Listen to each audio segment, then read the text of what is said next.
¿Cómo están? Hoy les voy a compartir un vídeo sobre el tema de variables. ¿Te ha sido, te ha sido difícil identificar variables? ¿Puedes delimitar variables? Recuerda que el estudio de variables es muy importante para todo el proceso de la investigación. Para formular una pregunta de indagación o un problema de investigación necesitas contar con dos variables. Si quieres establecer la relación de causa y efecto, necesitas contar con dos variables, ya que la causa y el efecto vendrían a ser tus variables. Ahora, si tú quieres comprobar la hipótesis, necesitas demostrar o verificar o comprobar si la variable independiente tiene que ver con la variable dependiente, si una es alterada por la otra. Para tus grupos de la investigación, el grupo control y el grupo experimental, necesitas contar con la variable independiente. Ahora, si quieres hacer el experimento, igual necesitas manipular tus variables y observar y medir la variable dependiente para poder registrar datos en una tabla. Ahora, para una conclusión, necesitas hacer referencia a tus variables, sobre todo la relación que se establece entre una y la otra. Miren, qué interesante, ¿verdad? Entonces, es muy importante que aprendas a delimitar variables. Te voy a enseñar algunos pasos de cómo delimitarlas mejor. Entonces, empecemos. Voy a abrir la pizarrita. Muy bien. Ahora sí, vamos. Aquí te presento una imagen, pero te preguntarás, ¿de dónde extraigo las variables? Pues puede ser de una imagen, puede ser de un caso que te presentan, de una situación de contexto, una situación problemática, una situación significativa o de un tema. Bien, entonces, empecemos con lo que es el método científico. El primer paso del método científico es la observación. ¿Y qué significa observar? Fijarse en cada detalle, porque es ahí o a partir de ahí donde vas a identificar variables. Pero recuerda la intención científica del autor o de quien redactó el caso. Muy bien, entonces, en función a ello, ¿cuál sería el primer paso para identificar variables? El primer paso es identificar dos cuerpos en contacto. Veamos, en esta imagen, ¿cuáles serían los dos cuerpos en contacto? Oh, ¿podría ser el barco? Sí, ¿verdad? Muy bien, ¿podría ser el agua? También, ¿verdad? Entonces ya tengo barco y ya tengo agua. Son mis dos cuerpos en contacto. Miren, esta imagen ha sido extraída de un libro de Harm Davids. Así creo que se pronuncia, no lo sé pronunciar, pero ese es. Muy bien, aquí lo tenemos la imagen y aquí está dibujado de una forma que se pueda visualizar mejor. Entonces, muy bien, ahora sí, ya que has identificado dos cuerpos en contacto, vamos con el segundo paso. El segundo paso es extraer características de cada cuerpo. A ver, vamos. ¿Qué características podría yo estudiar del barco? Bueno, del barco podría estudiar su forma o su diseño, claro que sí. ¿Podría estudiar el volumen del barco, el tamaño? Claro que sí. ¿Podría estudiar la velocidad con la que viaja el barco? Claro que sí. ¿Podría estudiar la masa que tiene el barco? Claro que sí. O lo que comúnmente se le llama peso, ¿verdad? Pero vamos a utilizar el término correcto porque estamos hablando en términos de física. ¿Estamos? Muy bien. Entonces, miren cuántas cosas puedo estudiar del barco. Entonces, veamos qué puedo estudiar del agua. A ver, vamos, ¿qué podría estudiar del agua? ¿Podría estudiar la densidad del agua? Claro que sí. ¿Podría estudiar el volumen del agua, la cantidad de agua? Claro que sí. ¿Podría estudiar? ¿Qué más podría estudiar? A ver, ayúdenme. ¿Qué más podría estudiar con respecto al agua? ¿Alguna vez te has ido al río o a la piscina y te has lanzado de clavadito al agua? ¿De clavadita al agua? ¿Has sentido la reacción del agua? ¿El impulso del agua? ¿La fuerza del agua? ¿Cómo es esa fuerza? ¿De arriba hacia abajo o de abajo hacia arriba? Con respecto al agua. De abajo hacia arriba. Es como que te empuja, ¿verdad? Entonces, recuerda que aquí también se cumple una propiedad de la materia que es la impenetrabilidad. Es decir, nadie puede ocupar el espacio del otro a no ser que él te ceda su espacio. Entonces, para que tú ocupes el espacio del agua cuando te lanzas de clavadita, el agua tiene que desalojar parte de ella para que tú puedas ingresar, pero tú vas a sentir ese impulso, esa fuerza, esa reacción, ¿verdad? Vas a sentir ese empuje. Entonces ahí se cumple un principio que es el empuje del agua. Entonces podría medir también el empuje del agua. Genial, miren, interesante. Entonces ya está lo que puedo medir. Ahora vamos con el siguiente paso. El siguiente paso es identificar la característica más relevante. Veamos qué puedo estudiar del barco, de todas estas. ¿Puede estudiar la forma? Claro que sí. ¿El volumen, la velocidad con la que viaja el barco para que se mantenga a flote? Claro que sí. Varios niños, por ejemplo, habían elegido la masa del barco. Veamos a ver cómo nos va con respecto a la masa del barco. Muy bien. Ahora, ¿qué podría estudiar con respecto al agua? ¿Cuál sería mi característica más relevante? Ojo aquí, aquí viene algo más importante aún, que no solamente se trata de identificar la característica más relevante, sino también si guarda relación una con la otra y si una se va a ver alterada por la otra. Entonces veamos si se ve alterada por la masa. A ver, veamos. Pregunto, si yo agrego cierta cantidad de masa a la embarcación, ¿me va a alterar la densidad del agua? ¿Me va a alterar la densidad del agua? No, porque la densidad va a seguir siendo la misma, es decir, de 1 gramo por centímetro cúbico o de 1 kilogramo por metros cúbicos. Entonces no lo va a alterar, por lo tanto no la elijo. Veamos con el volumen. Si yo agrego cierta cantidad de masa a la embarcación, ¿me va a alterar el volumen del agua, la cantidad de agua? No, porque si hay 100 litros de agua, por más masa que le agregue, va a seguir siendo los 100 litros de agua. Por lo tanto, tampoco altera el volumen. Veamos con el empuje. A ver, si yo agrego determinada cantidad de masa a la embarcación, ¿me va a alterar el empuje del agua? Lo puedes experimentar cuando te has lanzado de clavadita a la piscina, ¿verdad? Al agua. Entonces, has sentido cierta reacción, pero imagínate que te llegas a engordar. Tendrás, percibirás la misma reacción que sentiste cuando eras más delgadita o más delgadito. Entonces, pregunto, si yo le agrego cierta cantidad de masa al barco, eh, ¿se va a determinar cierto empuje del agua? Sí, ¿verdad? Sí lo altera. Entonces, miren, genial. Entonces vamos a elegir el empuje del agua. El empuje del agua. Ahí está. Muy bien, ya tengo mis dos características relevantes y una guarda relación con la otra. Estamos, una guarda relación con la otra, es decir, la masa tiene que ver con el empuje y el empuje se va a ver afectado por la masa. Entonces vamos a ver. Entonces, en función a eso, ahora sí viene el quinto paso. Identifica quién es quién.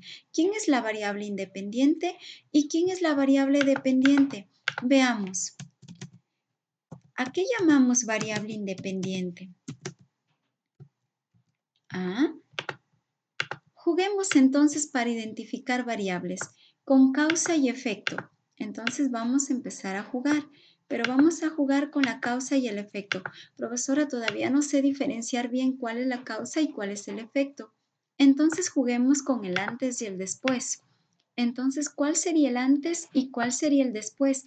Sabiendo que la variable independiente es el antes y la variable dependiente es el después. Es el después de algo. ¿Estamos? Ahí está. Variable independiente, variable dependiente. Ahora dígame, ¿cuál sería el antes aquí? ¿La masa o el empuje? Ah, la masa sería. Muy bien. Entonces, si yo agrego determinada cantidad de masa, voy a observar determinado empuje del agua. Entonces, la masa sería el antes. Entonces, el antes vendría a ser la masa. Genial. Ahí está. El antes sería la masa.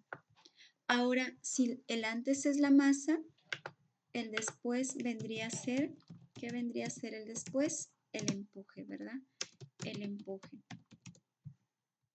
Genial, ahí está.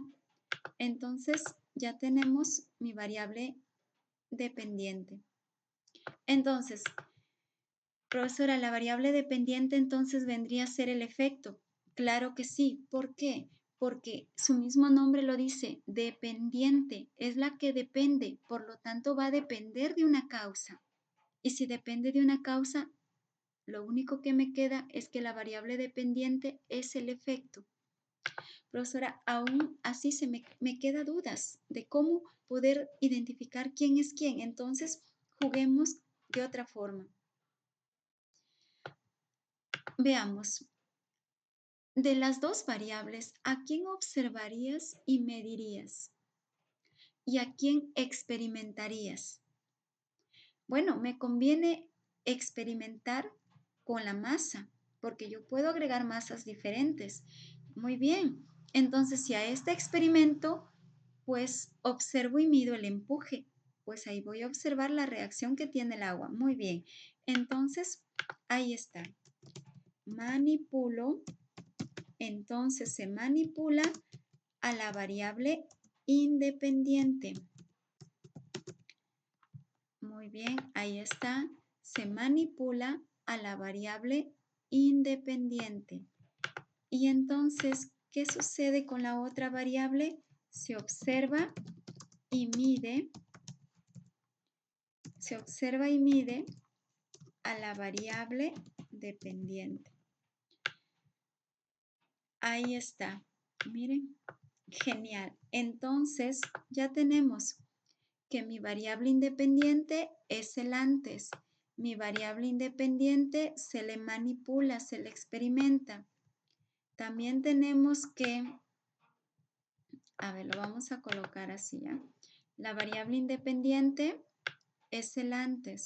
Mi variable independiente se le manipula, por lo tanto la variable independiente vendría a ser solo la causa. ¿Estamos? Ahí está. Entonces, si mi variable independiente es el antes, mi variable dependiente es el después.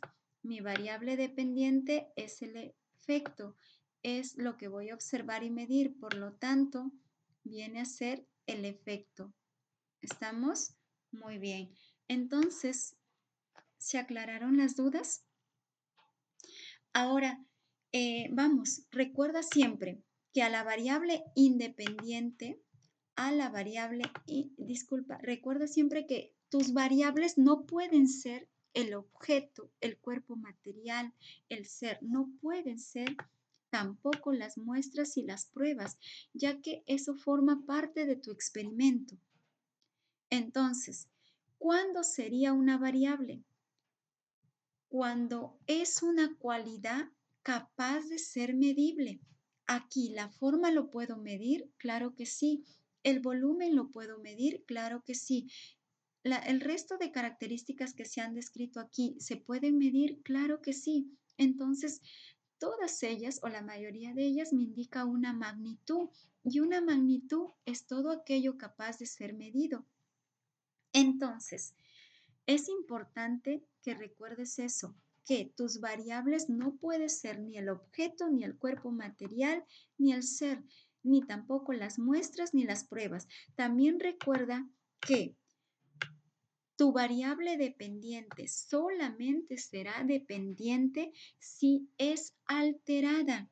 Si no se ve alterada, no puede ser dependiente porque su mismo nombre lo dice que depende. ¿Estamos? Ahora, recuerda también que si deseas elevar tu nivel de aprendizaje, Es importante que trabajes con variables capaces de ser medibles, sobre todo que indique magnitud. ¿Estamos? Entonces, para ello, te sugiero que converses con tu profesor de matemática o que consultes a las matemáticas que cuándo es una variable cuantitativa y cuándo es una variable cualitativa. Por ejemplo, de todas estas, ¿cuál sería cuantitativa y cuál sería cualitativa? Cuantitativa podría ser todas las que indiquen un valor numérico y cualitativa la que indique cualidad. Entonces, cuantitativa, cantidad o magnitud. Cualitativa, cualidad. Entonces, o indica categoría. Entonces, ahora sí, entonces en función a eso, si quieres elevar tu nivel, entonces tiene que ser condicionada, es decir, tiene que ser capaz de ser medida. En otras palabras, tiene que utilizar escalas de medición y eso también lo puedes consultar a tu profesor de matemática. Por ejemplo, una variable cualitativa, su escala de medición puede ser nominal si indica nombres o categorías, nombres, disculpa. Y si es ordinal, cuando indica jerarquía. Sí está bien en cuanto a nominal indica nombres, categorías y ordinal jerarquías. Y si es una variable cuantitativa y su escala de medición es intervalo, entonces genial todavía. ¿Por qué? Porque aquí va a indicar que estás trabajando con magnitudes y no toma como referencia al cero, es decir, como valor absoluto al cero, no lo toma como referencia.